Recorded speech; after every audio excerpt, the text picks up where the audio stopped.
Pessoal, boa noite, como é que tá todo mundo, beleza? Tranquilo demais? Vamos continuar a nossa aula de Estatuto de Desarmamento? Vamos correr atrás dessa busca nossa aí pelo nosso objetivo? Bom demais estar com vocês aqui mais uma vez, tá?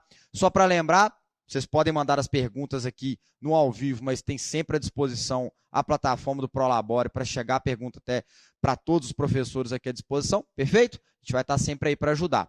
Bom, na nossa continuidade da aula, você vai recordar que nós paramos no artigo 11, é isso mesmo? No artigo 11, que ainda tratava-se do porte. Só que eu quero te dar uma calma quanto a essa nossa última aula que trata do Estatuto de Desarmamento.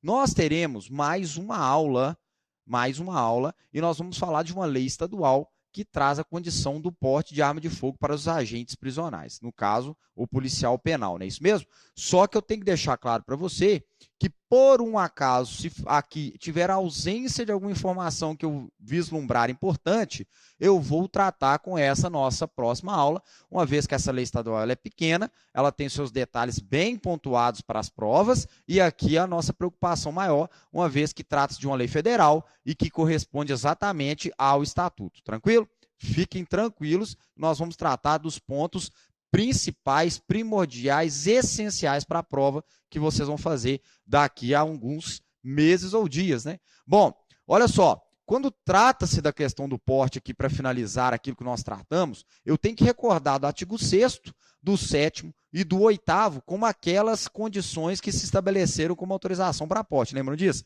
E depois disso, nós falamos daquela condição do artigo 9º sobre o Ministério da Justiça e o Comando do Exército. As diferenças em autorização a esses portes. Lembra? Daquelas que vão fazer aí a segurança de cidadão estrangeiro em visita ao Brasil e aquele famoso CAC, né? O colecionador, tirador e caçador.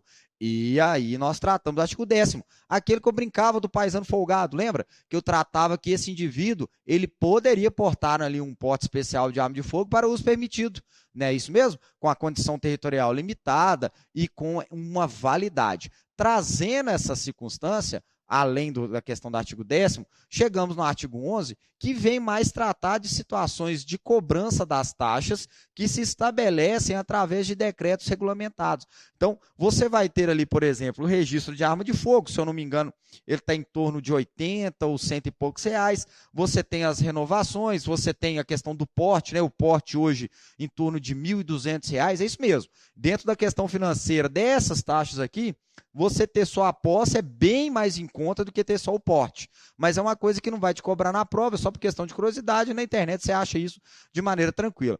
Bom, eu tive perguntas relacionadas a essa questão do porte, talvez através de alguns ex-alunos meus que têm meu contato, que nos encontramos aqui na aula, que falou o seguinte: professor, eu tenho que me preocupar com as questões de porte, de trânsito ou guia de trânsito. Eu falei, olha, a gente já teve essa pergunta na aula lá, ela foi respondida da seguinte forma: é a regulamentação que vai tratar desses detalhes, perfeito? A questão do guia de trânsito, ou também chamado guia de tráfego, se você tem uma curiosidade para saber como que ela é realizada, no próprio site da Polícia Federal vai ter um anexo lá condicionando essa questão, né? Um outro ponto que vem muitas vezes a pergunta é como que faz para adquirir uma arma de fogo. Primeira ideia que você tem que pensar é que é uma pergunta muito Thundercat, né? Está bem além do alcance da prova. Mas quando você busca aquele interesse realmente para isso, você vai perceber que é bem aquilo que o Estatuto determina. Ele vai trazer a você a necessidade de uma demonstração de interesse em comprar uma arma para a Polícia Federal, ela vai te trazer as condições básicas de requisitos para que você busque esse interesse, possa comprá-la. Quando você determinar a escolha da sua arma na loja lá de armas e ali emitir a condição do pagamento, onde vai ser realizada então a nota fiscal, a entrega dessa nota fiscal vai corresponder então à emissão do CRAF. A emissão do CRAF vai te trazer a possibilidade de ter a posse dessa arma. Só que esses detalhes é muito mais importante você focar aqui na lei do que na prática. E é uma questão simples, porque na prática eu posso ter condições administrativas que a lei não se preocupou. Por exemplo, a maneira que eu vou sair com essa arma lá de dentro da loja, ou se eu, por um acaso, terei acesso com essa arma na loja. Então, são situações que elas podem, inclusive, modificar de circunscrição a circunscrição, ou também, da melhor forma, né, de superintendência para superintendência da Polícia Federal. Então, atente-se para esse detalhe. Outra questão que você não tem que se preocupar é o transporte de arma de fogo. Por exemplo, Everton, como que é a questão do transporte quando eu estou querendo viajar com um sistema viário, né? No caso, eu quero pegar um avião, vou passar férias em Salvador e quero ir armado.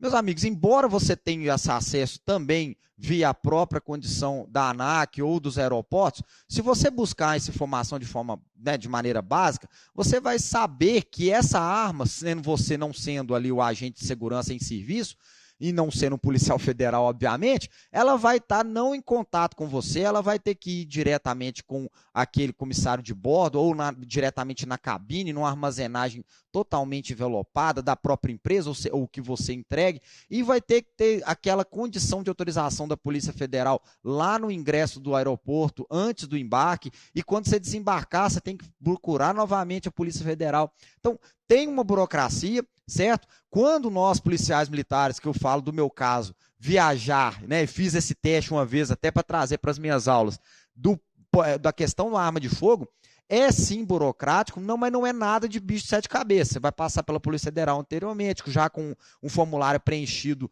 pela internet, entrega o formulário, mostra a arma, mostra as munições, separa a arma da munição, envelopa tudo, entrega para o comissário, você pega uma guia, vai com essa guia para o voo, voltou, desceu, aterrissou do voo, você vai entregar isso na Polícia Federal, o comissário te entrega a arma, você vai manusear a arma ali na Polícia Federal e já colocar ela, se você tiver condições de porte, já portando a arma ali de forma não ostensiva. É só para deixar claro para você que isso é uma possibilidade que você vai ter dentro, claro, de uma condição que o agente público poderá. No caso, por exemplo, do agente penitenciário, ele tem a limitação do porte no estado de Minas Gerais. Mas calma que eu vou falando com você devagar sobre isso. Bom, e então no artigo 11 ele fica mais voltado para as questões de arrecadação dos tributos enquanto ao porte. Você tem aqui essa condição do artigo 11 para detalhes de isenção de taxas, de pagamentos, não é a nossa preocupação para a prova. Então, é por isso que eu passo por ele dizendo o seguinte, olha, você deveria atentar para isso aqui por questões relacionadas a provas que atingem diretamente essa função. Por exemplo, agente da Polícia Federal, ou até mesmo delegado da Polícia Federal, ou escrivão da Polícia Federal. Por quê? Porque são situações de comprovação dos exames psicológicos, da capacidade técnica, do pagamento dessas taxas, de valores. Não é isso que a gente vê em questões de prova necessariamente, perfeito? Então, a gente dá um passo muito bom e grande para obter toda a ideia de prova dessa lei. Nós passamos agora para o capítulo 4 dos crimes e das penas. E esse assunto, se você considerar o artigo 6º e trabalhar essa ideia daquilo que realmente cai em prova, atente-se para a seguinte dica. Próximo da prova, não é uma lei que você necessariamente tenha que ler integralmente com a mesma ênfase de agora, dentro desse estudo aprofundado. Você tem que atentar para os pontos mais importantes. Nós tratamos desses pontos importantes nas duas últimas aulas, quando falamos do artigo, por exemplo, primeiro sobre o SINARME, artigo 5º sobre o registro, sobre o CRAF, artigo 6º sobre a proibição de porte, né? Tratamos desses detalhes. E se tem um outro detalhe a ser visto para a prova, é esse capítulo. Então, nós vamos trabalhar cada um desses crimes aqui, sem a preocupação de que na próxima aula, para tratar do assunto da lei estadual, possamos ainda entrar naquele assunto ainda falando sobre esses crimes, perfeito? Posse irregular de arma de fogo de uso permitido. Então, quais são os pontos aqui do artigo 12 que são essencialmente importantes? Primeiro, você tem nele, dentre todas as penas e dentre todos os crimes, aquela que vai trazer uma condição específica para um tipo de verbo, posse, e um tipo de arma, permitido. Só que eu quero que você desconsidere os títulos dos crimes, todos eles, porque eles vão te induzir ao erro. Olha o que está dizendo aqui. Posse irregular de arma de fogo de uso permitido. Permitido? Beleza, restringiu. É crime só para esse. Mas olha só, não é só esse verbo, ó, possuir ou manter sob sua guarda. Então, eu tenho dois verbos, possuir ou manter. Eu não tenho que me preocupar com a interpretação deles, embora a doutrina mesmo diz que eles correspondem a algo muito similar. Enquanto aqui eu tenho que me preocupar é onde eu estou com essa arma. Olha só. Então, é crime quando eu possuo ou mantenho arma de fogo. Não é o que está no título? Arma de fogo? Mas olha só. acessório ou munição de uso permitido. Acessório é uma situação que na prova, assim como munição, ela não vai trazer para você dúvida. Ela vai dizer que o acessório é de uso permitido ou vai dizer para você que a munição é de uso permitido. Um ponto importante é você nunca pensar que esse crime ele tem que estar moldado às 3 condições, ou pelo menos 2 delas. Não tem. Se o indivíduo for pego com arma de fogo, é o crime. Se ele for pego com só acessório, é o crime. Se ele for pego só com munição, é o crime. A questão é, o título não explica todo o artigo. Então, é acessório, munição e arma de fogo. Todos eles de uso permitido. Ah, Everton, mas o que seria um acessório de uso permitido? Isso não cai na sua prova, ela vai te dizer o que é isso. Mas vamos imaginar, um acessório de uso permitido poderia ser um equipamento, né? Um capacete balístico, um colete à prova de balas, não tinha problema nenhum sobre isso, né? Uns acessórios de acoplagem na arma que são permitidos, ou que necessariamente podem ser adaptados e ainda permitidos, uma coroa maior, um calço no ferrolho para melhor capacidade dos gatos. Isso poderia ser colocado como permitido, porque o próprio decreto fala isso. Proibido, aí você tem dentro do regulamento da condição da lei que se estabelece como proibido. Um exemplo, mirar laser é uma condição proibida.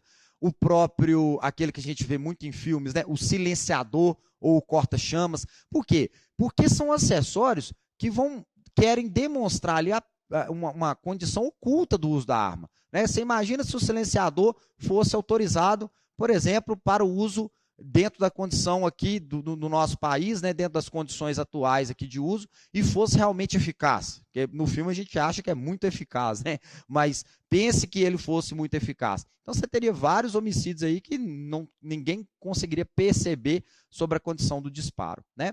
Bom, em desacordo com a determinação legal ou regulamentar, no interior de sua residência ou dependência desta ou local de trabalho, desde que seja o titular ou responsável local do estabelecimento da empresa. Em resumo, meus amigos, você lembra quando eu falei sobre o CRAF? Você lembra quando eu falei sobre a posse, sobre a propriedade de uma arma? Então, esse crime é exatamente voltado para esse indivíduo, que tenha a propriedade de uma arma, seja dono dela, mas seja encontrado possuindo ou mantendo essa arma, acessório ou munição na residência dele, ou nas suas dependências, ou no seu local de trabalho, se ele for o titular ou o responsável pelo estabelecimento. Então, lembra daquela brincadeirinha que eu falava assim, olha, porte é sempre uma situação que seja fora da residência ou do local de trabalho. Lembra que eu falava isso? Esse crime é exatamente dentro dessa regrinha. Só vai haver posse se essa arma for encontrada na residência do indivíduo, se ela for encontrada na dependência dessa residência, ou no local de trabalho, se ele é o responsável, o diretor responsável.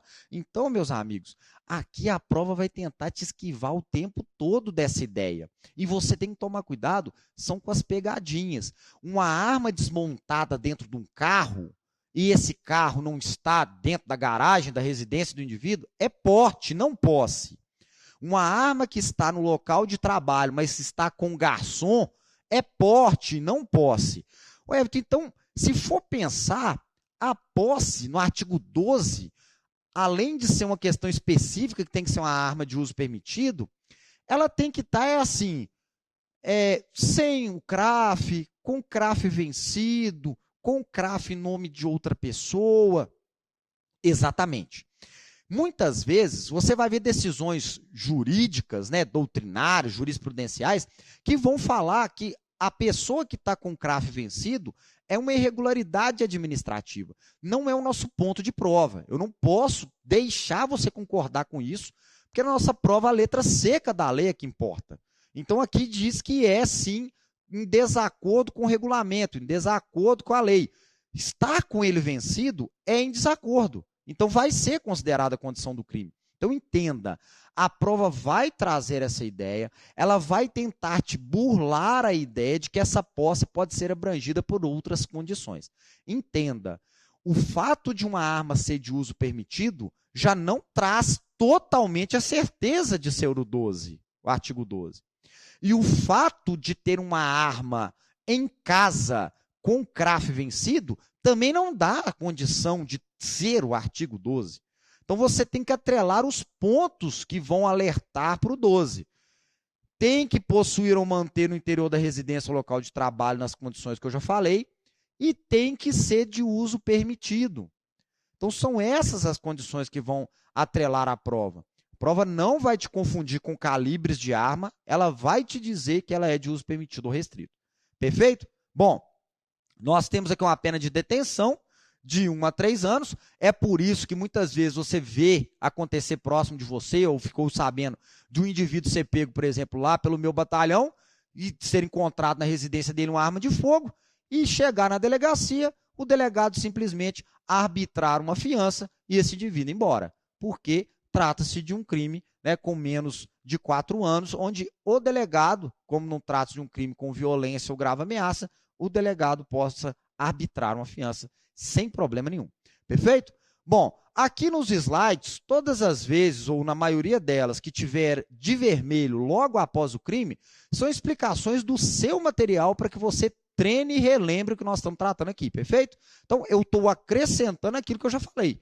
Todas as condições aqui eu sempre tento trazer, contando para você na aula, para que você lembre no seu estudo. Quase que um estudo duplo aqui nessa história, né? Bom, se você tiver curiosidade em aprofundar esses termos, eu também coloco aqui situações que eu acredito ser interessantes, mas que não seja cobrado em prova. Por exemplo, possuir, manter, o que é uma arma de fogo, o que é um acessório, o que é o local de trabalho, só para deixar claro no seu estudo. Tranquilo?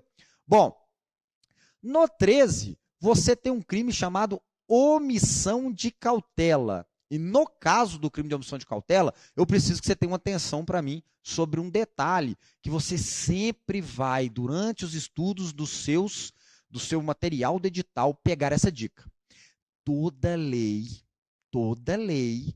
do âmbito penal, ou seja, as extravagantes, né, as leis que nós estamos tratando aqui, ou do Código Penal, ou de algo do ambiente penal juridicamente determinado em lei, você vai atentar para os verbos.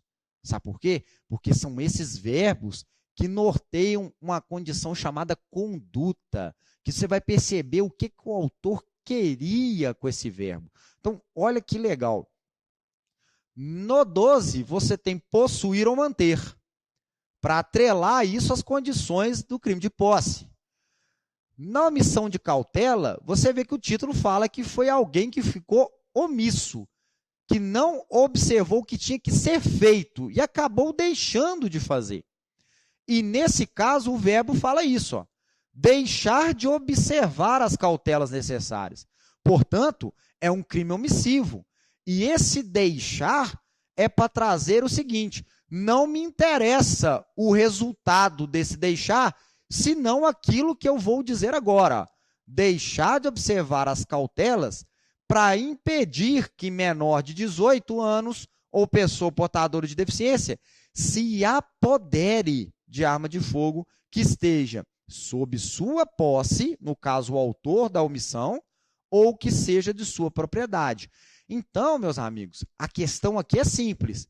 Ele deixa de observar, mas ele só alcança o deixar de observar quando o menor de 18 ou deficiente mental apodere-se da arma de fogo dele. Entenda, vamos para os pontos de prova. Primeiro, se ele é omissivo e é deixar de observar cautela, eu preciso de determinar que essa cautela é um cuidado. E quando trata-se de cuidado, trata-se de uma condição negligente, trata-se de uma condição que ele não deu, não entregou, não tinha intenção de entregar a arma para o menor.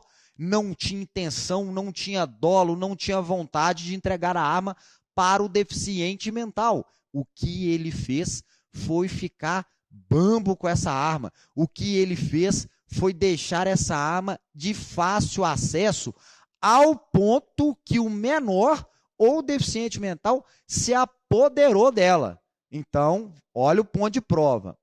Professor, tem que apoderar da arma o menor ou deficiente? Tem. Então, imagine exemplos aqui, obviamente fictícios, né? Vamos lá. Você está com a sua arma em casa, não é isso mesmo? Deixa ela num cofre, imagine, deixa num cofre, um cofre magnético conectado numa conexão 5G, criptografado em 128 bits, com raios laser gama, de proteção ultra, já pensaram nisso? E com ainda um túnel da caverna do dragão antes do cofre. Né? Então pense que tudo isso que você fez não adiantou nada, porque aquele menino de 3 anos de idade conseguiu apoderar da arma de fogo. Esse é o crime. Omissão de cautela. Então, a ideia aqui é, você tem uma arma, ela está com você, a responsabilidade dessa arma não ser apoderada ali por um menor ou por um deficiente mental é sua 24 horas por dia. Certo? Então é aquela história. O adolescente foi para a escola, aconteceu um bullying, não é isso mesmo? Chegou lá, ele chega, o que acontece? Qual que é um primeiro bullying de adolescente que ele vai sentir naquela época? Atleticano. Pronto, já vai sofrer, vai ficar sentindo.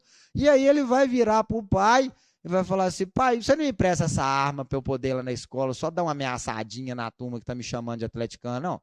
Isso é muito sofrimento, o senhor já sofreu tantos anos, eu vou sofrer também. E aí o pai fala, não, meu filho, você não vai fazer isso. E aí ele aproveita que o pai vai tirar um cochilo, vai lá na arma que ele sabe que está na segunda gaveta do guarda-roupa para cima da roupa íntima da mãe dele, que fica abaixo das meias do pai, e coloca a mão lá e fala, opa, tá aqui a arma. E aí o pai estava com uns 3 dias de folga, falou, vou ver essa arma só daqui 3 dias. E aí ele coloca na mochila e vai para a escola. E alguém depara com ele com aquela arma qual ele apoderou. Para o pai, omissão de cautela. Ô Everton, mas se por um acaso alcança circunstâncias de crime com esse apoderamento, o que podemos pensar? Você tem que não é só pensar, é analisar comigo o seguinte fato. Isso aqui é um crime para o pai. Se o menor realiza a conduta, você tem o ato infracional, vai ser o ECA para cima dele. Se você tem um deficiente mental, vai ser uma medida de segurança que vai se aplicar a ele pelo Código Penal. A questão aqui é trazer claramente que o pai não teve o cuidado, ele foi negligente, perfeito? Então ele não tem em momento nenhum intenção de entregar essa arma para o filho. E aí você tem, dentro dessa disposição, uma pena de 1 a 2 anos de detenção. Só que nós não podemos esquecer, né, aqui as explicações sobre o que eu acabei de dizer, do parágrafo único, que já foi questão de prova.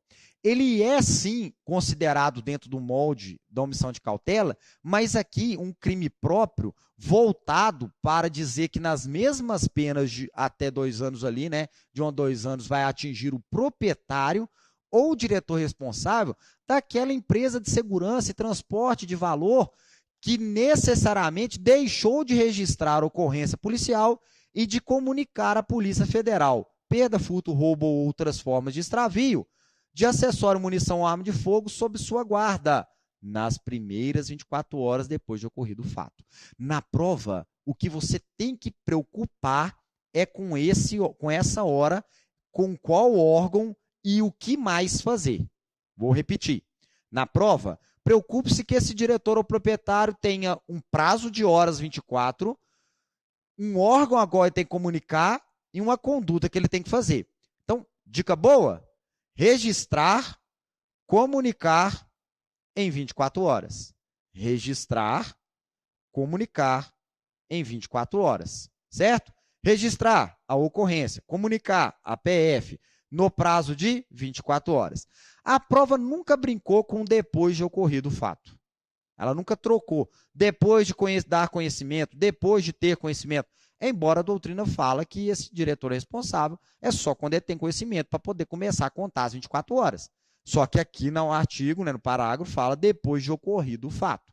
Certo? Então a questão aqui é lembrar desses pontos onde a prova poderia cobrar de você numa questão de simplesmente dizer que essa conduta é um crime de omissão de cautela. Você vai dizer que sim, é o parágrafo único do crime de omissão de cautela. Perfeito? Tranquilo? Então tá bom. Bom, coloco aqui algumas explicações sobre essa demanda, né? Da responsabilidade da empresa, da condição do crime próprio que eu falei, a forma da consumação e a dupla função de registrar e comunicar. Tranquilo? Só para que você lembre da aula enquanto a gente já falou. Vamos lá para a próxima? Bom, a próxima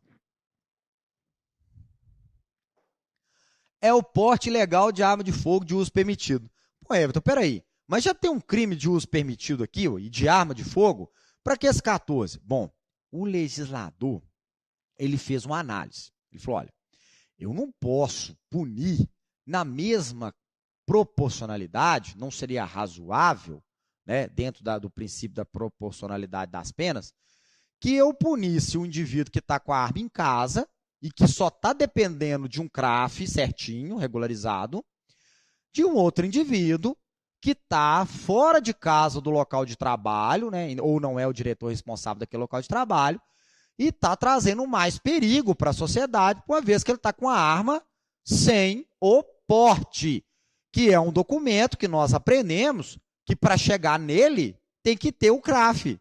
Lembram disso? Então, se esse indivíduo já saltou sem o CRAF e já saltou sem o porte, se é permitido, está aqui. Já está aqui. Então, uma dúvida que tem muitas vezes do aluno é o seguinte, professor, se eu, então, abordo o indivíduo que está na rua, ele não tem nem CRAF nem porte, é os dois, é o 12, o 14? Não. O 12 só serve para ser dentro de casa e no local de trabalho. E pronto. Pronto. O 14 são todas as outras situações.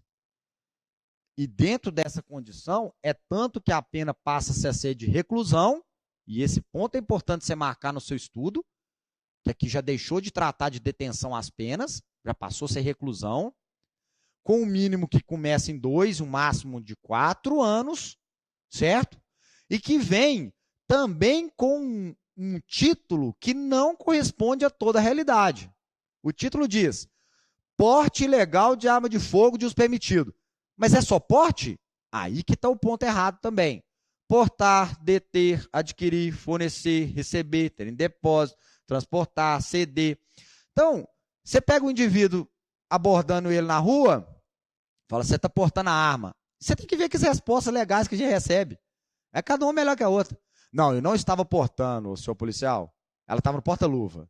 Fala, isso é mesmo. Então, posso mudar o verbo? Transportando. Aí o cara, mas tem esse crime? Tem, é no mesmo.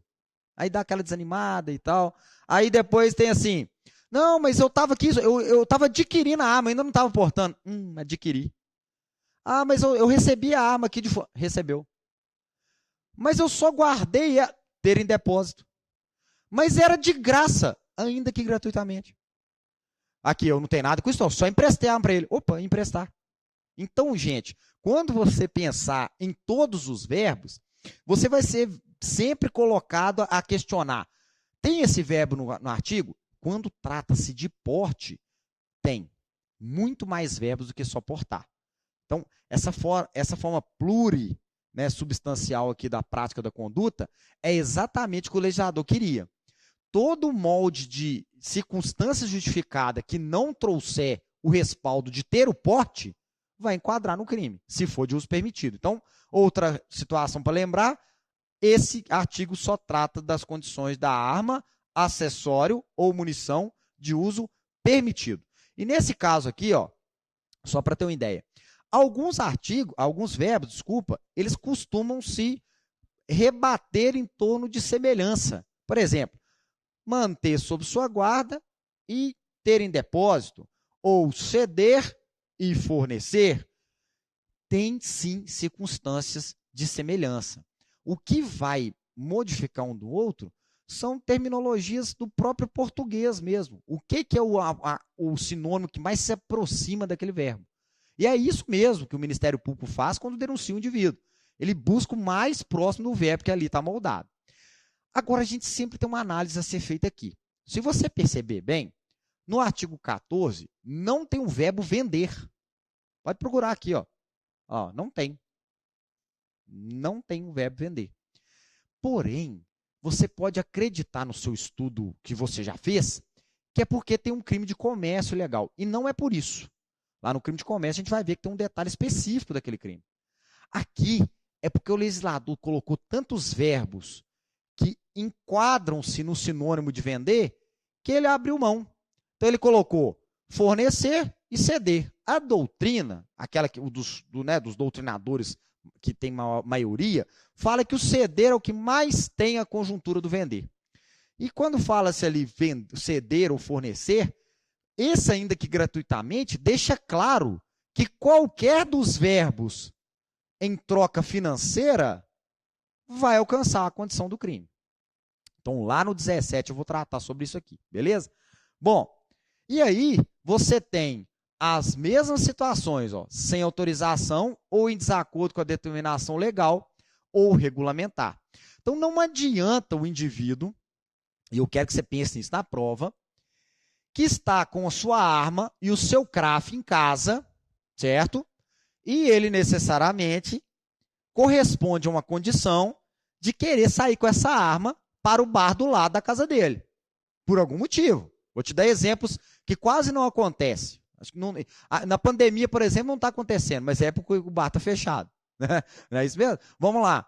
O indivíduo está lá no bar, tomando uma, ele já é o conhecido do bar, mais antigo, não é isso mesmo? Já tem antiguidade no bar, ele já tem a cadeira dele, já tem a porção dele, a cerveja dele, não é isso mesmo? Já está tudo selecionado lá e pronto, já está lá definido.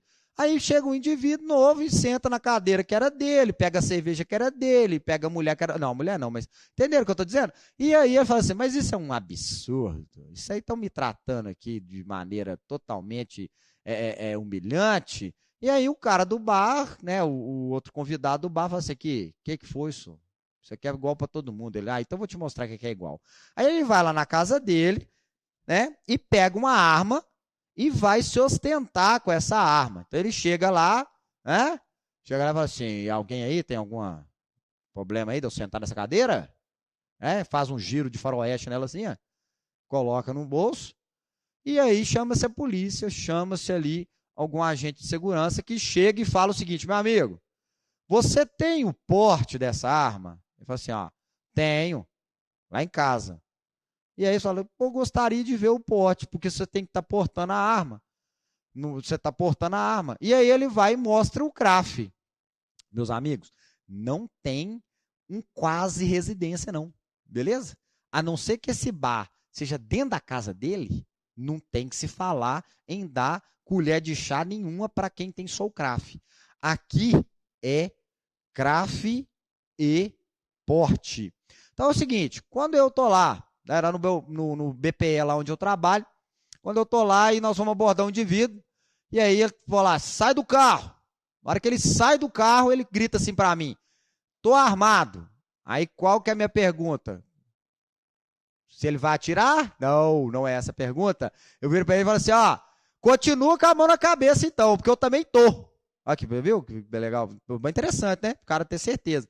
Assim, você é policial? Ele, não. Aí seu nível de segurança vai subindo. Você é agente penitenciário? Não. Aí você fala tudo direitinho. Você é agente penitenciário do quadro efetivo? Entendeu? Gostou da ideia? Não. Aí você vai falando todos os incisos do artigo C. Brincadeira, viu, gente? Mas você vai falando todos os artigos para ir treinando para a prova. Você é das Forças Armadas? Você é agente operacional da ABIN? Policial penal? Aí você vai perguntando. Aí ele vai falar assim, não, sou ator de Malhação. Pronto. Era tudo que você tinha que querer saber. Porque aí, a partir de agora, você vai tratar ele com o artigo 10. Então, você vai falar assim com ele. Beleza.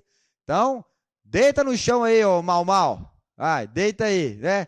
Os personagens da Malhação. Aí o cara deitou, mãos para trás, é isso mesmo? Face colada no asfalto, virada contrária à sua movimentação com os braços, verifica a busca, checa o carro, acha a arma, tira-se a arma de posse dele, de porte dele, e começa as perguntas.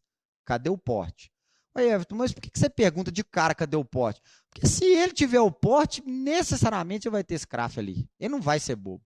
E aí, tem sempre, né, quando é ator da Malhação, normalmente acontece, ele responde assim, não tenho não, senhor. E aí é a hora da prisão, muitas vezes, por esse crime, diante da arma ser de uso permitido. Pessoal, o policial tem que ter essa noção do que é permitido ou restrito, Muitas vezes sim, para tipificar a ocorrência dele, para facilitar essa tipificação. Embora a gente sabe que é mediante a própria condição da perícia que vai se estabelecer isso aí. Mas lembre-se para a prova que não é só o verbo portar, que só é de uso permitido e que aqui também interage acessórios ou munições e que ele está com pena maior e regime de reclusão, o que difere totalmente do crime de posse, de uso permitido. Perfeito? Aí você vai ver um parágrafo único, e está aí também na sua lei, que fala assim, ó, o crime previsto neste artigo é inafiançável, salvo quando a arma de fogo estiver registrada em nome do agente. Bom, você tem uma ação direta de inconstitucionalidade, até coloca ela aqui porque no seu vadimeco também tem, que é a 312, que diz o seguinte, olha, vai ser afiançável sim, está tratando de uma pena de até 4 anos, que inclusive o delegado pode arbitrar essa fiança. Então é uma situação que ocorre hoje, de um porte de uso permitido, o próprio delegado arbitrar a fiança, porque já é uma decisão, através dessa ADIM de 3.112, que estabeleceu que não há necessidade de ser ele inafiançável, nem só pela condição de estar no nome do agente, mas qualquer aquele que tiver no porte, perfeito? Não só porque o Estado deu uma abrandada na aplicação, mas também porque o STF decidiu, entendeu que tratava-se de uma condição específica da legislação que tirava-se um direito, uma garantia do indivíduo. Não, mas peraí, isso não é de violência, não é hediondo, por que eu tenho que trazer a possibilidade de não ter a fiança? E aí colocou-se a condição, então, dessa possibilidade de ter a arbitrar a fiança, perfeito? Bom, no 14 eu faço a mesma coisa, eu explico o que é portar, deter, adquirir, normalmente com 2 termos, o que é fornecer, o que é receber, o que é ceder. As ideias aqui correspondem a esses verbos, A questão do parágrafo único eu explico o que o STF decidiu, e ficou mais fácil porque esses 2 slides vão explicar exatamente pontos relevantes. Tem a questão aqui da arma de brinquedo, o simulacro, e aí eu só explico que isso não pode ser considerado nem mesmo na condição de arma de fogo, caso seja declarado ser um simulacro, uma réplica ou brinquedo. Se é simulacro, réplica ou brinquedo, a arma de fogo eu não posso considerar. Everton, mas eu posso considerar como ameaça, por exemplo, no crime de roubo? Pode ser considerada ameaça lá, sem problema nenhum. O que nós não podemos é trazer essas armas de brinquedo, essas réplicas, esses simulacros e colocá-los como arma de fogo. Isso nós não podemos fazer, não. Certa vez um aluno me disse assim, mas professor, se eu tiver uma espingarda de pressão ou de mola, com aqueles balinhos lá chamados de chumbinho,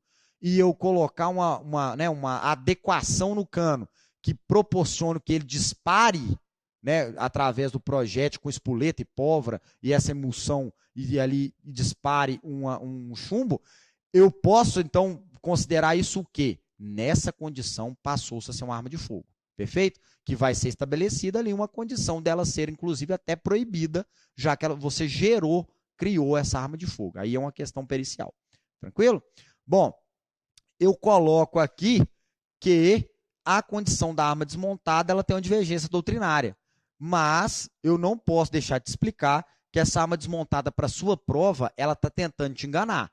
Lembre-se que a condição aqui não é se a arma é perigosa ou não, é se é uma arma de fogo ou não. Tranquilo? Você vai ver que tem decisões do STF aí que fala que se a arma não disparava, crime não pode ser. Concorda, a doutrina fala que é isso mesmo, mas você não pode ficar preocupando com isso para a prova, porque só vão dizer que a arma é desmontada e isso não tem problema nenhum. É só montar que ela vai virar uma arma, então por isso que é o crime. Tem uma pergunta aí para nós? Pode perguntar.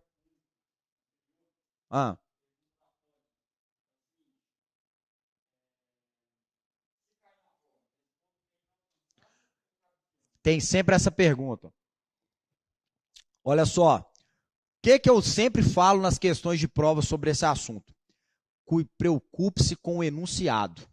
O enunciado, muitas vezes, ele fala assim, de acordo com o Estatuto do Desarmamento. Se você ler o de acordo com o Estatuto do Desarmamento, fala que é inafiançável. Porém, tem provas que colocaram a resposta correta a ação direta de inconstitucionalidade. Um exemplo que nós tivemos de bastante repercussão foi uma prova de soldado da polícia que ela disse que o crime não era inafiançável, mas ela citou: o crime não é inafiançável após a ação direta de constitucionalidade 3.112. Então ela deixou tão claro que ela queria cobrar a ADIM que não teve dúvidas. Mas muitos entraram com recurso porque disseram que no enunciado estava cobrando de acordo com a 10.826.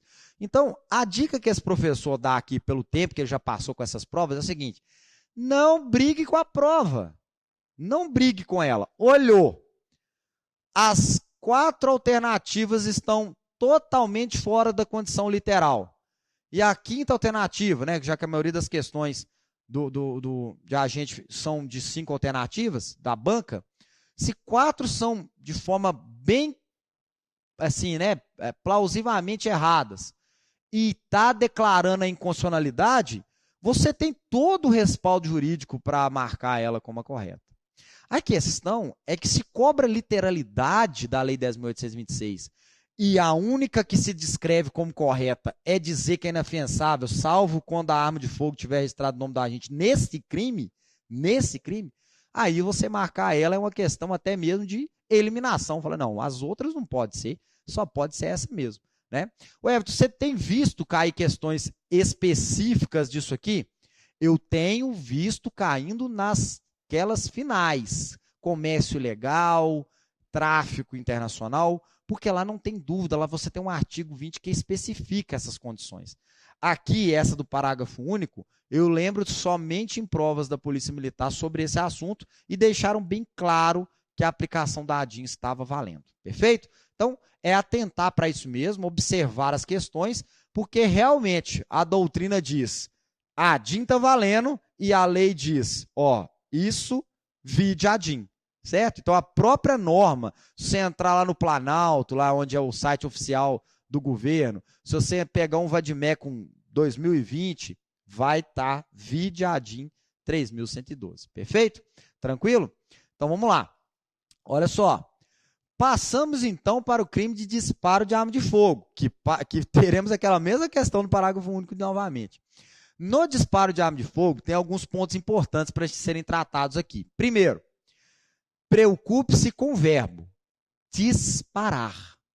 Disparar. E eu vou explicar o porquê. Aqui, há necessidade que essa arma de fogo faça um movimento mecânico e proporcione ali o disparo para consumar. Tem doutrina que fala que se ela tiver percutido e não tiver disparado, é uma tentativa. Eu acho isso muito pesado para a nossa prova de nós nos preocuparmos com isso. Eu tenho que me preocupar com o verbo disparar. E nessa situação, ele separa a arma de fogo e munição, porque quando eu só estou com uma munição e acabo acionando, eu mudo o verbo, acionar.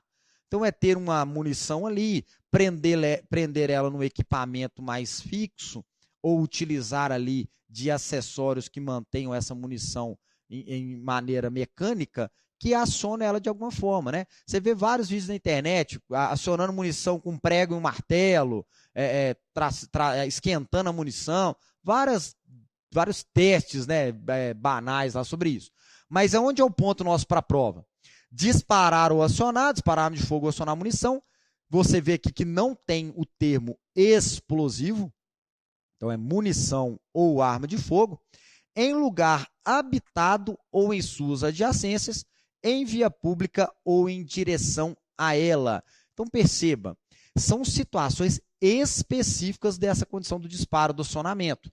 É um lugar habitado, então ele pode ser uma condição de residência plurifamiliar ou que tenha mais de uma pessoa, e vizinhança dentro das condições de uma habitação, ou seja, um ambiente de sociabilidade, um condomínio de sítios, condomínios fechados, edifícios, apartamentos, casas, bairros, né, vilarejos, distritos, tudo isso vai ser considerado. Né? Quando fala em suas adjacências, já é um elo entre um pouco afastado desse ambiente, mas que eu ainda tenha contato e, principalmente, que ainda gere risco com esse disparo. Isso é muito importante. E aí diz, em via pública ou em direção a ela. Então é aquela situação do indivíduo que dá disparos para o alto na rua, ou que dispara de dentro da casa para a rua, ou da rua para dentro de uma residência, né? Desde que essa conduta não tenha como finalidade a prática de outro crime. Veja só o detalhe. Nós estamos tratando de um crime doloso. Então, olha o ponto importante para a prova. Ele tem que ser intencional. Se por um acaso você é agente, olha, presta atenção, você é agente, está em sua casa, é um agente do quadro efetivo, está indo para o seu trabalho, pega sua arma de fogo, faz o manuseio dela no quarto e acontece um disparo acidental. Não pode ser considerado crime. Perfeito? Disparo acidental é o mesmo que dizer um disparo culposo. Então, eu fui negligente, não observei que estava sem a munição na câmara, ou que estava, né? Não, eu fui imprudente, acabei brincando com a arma dentro do quarto. Então, são situações, ou fui imperito, não sei utilizar a arma e fui manusear. Então, as situações aqui não trarão esse crime porque não tem intenção. Então, peraí, intenção seria disparar em latinha de cerveja no fundo do quintal da minha casa? Isso é intenção. Ir para uma linha férrea e ficar disparando em alvo? Intenção. Comemorar o segundo título do Atlético em algum campeonato? Que quase merecedor essa possibilidade? Intenção. Dando disparos para cima e tudo mais. Né? Os alunos costumam me mandar uns vídeos na internet, tem um vídeo de um indivíduo que está lá, e do nada ele vai lá lá na janela do apartamento e faz assim, tão! Ó, é isso. Esse é o crime. Esse é o crime. Então, o que vem esse crime a trazer para nós para a prova? Primeiro, cuidado, ela não vai te trazer dúvida do que é lugar habitado. Eu vejo muita pergunta de aluno assim, professor, se eu for para o meio da fazenda do meu pai e disparar lá, eu posso considerar com esse crime? Olha, a doutrina fala que quando você busca realizar o disparo num local seguro, o que vai corresponder a seu crime é a aderência a uma dessas condutas. Então, essa munição, ela tem possibilidade de atingir o perigo em alguém? Quanto de fazenda que você tem? São 1.000 hectares? Você está exatamente no meio dela? E com 32? Ih, pode brincar à vontade. A questão é trazer isso para a prova, ela vai ter que dizer que o lugar é habitado. Ela vai ter que dizer que é via pública. Certo? Então, atentem para isso aí. Outro ponto importante é a parte final. Desde que essa conduta não tenha como finalidade a prática de outro crime. Aqui não diz crime mais grave. Aqui não diz outro crime específico. É outro crime. Então, utilizar-se ali da arma numa condição de meio pelo disparo vai aqui absorver esse crime. Então, imagine, por exemplo, um crime de lesão corporal utilizando a arma de fogo. Muitas vezes esse crime ele pode ser até com pena menor do que esse. Mas como o crime de disparo é específico só para disparar, não pode ser outro crime, aqui, ó, não tem a finalidade outro crime, ele vai sair fora desse aqui. Então, esse é aquela coisa que você fala assim, poxa, é o banal então, é dar tiro assim para cima, na árvore do quintal. É esse o crime. Então, atente aqui para a questão da prova que vai dizer, por exemplo, indivíduo que dispara arma de fogo acidentalmente Opa, acidentalmente? Acabou. Não é esse crime, não. Não tem os crimes. Indivíduo que dispara arma de fogo em via pública para acertar um cachorro e dentro do maltrato de animais. Opa, isso é crime. Maltrato de animais. Não vai ser esse aqui crime também. Então, lembre-se desse detalhe. Ter um outro crime como finalidade tira a possibilidade desse crime. Tem pergunta? Então, vamos lá, pergunta aí. Uhum. Uhum.